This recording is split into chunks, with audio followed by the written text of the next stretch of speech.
Hello, আসসালামু আলাইকুম দর্শক, কেমন আছেন? আশা করি আলহামদুলিল্লাহ ভালো আছেন, সুস্থ আছেন।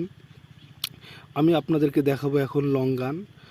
লঙ্গান হলো লিচুরই একটি মতোই একটি ফল বলতে পারেন, ঠিক আছে।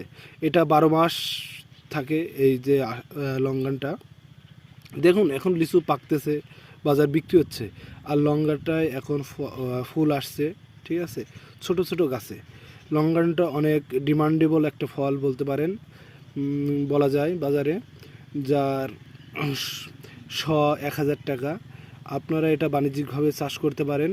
এবং দেখুন কত সুন্দর ফুল এসেছে একটা ছোট্ট গাছে। আল্লাহর কি অশেষ নিয়ামত বলতে পারেন। এটা বাংলাদেশি ফল না, এটা বাহিরের দেশের ফল, এবং এটা বাংলাদেশে খুবই ভালো হচ্ছে এই ফলটি। এই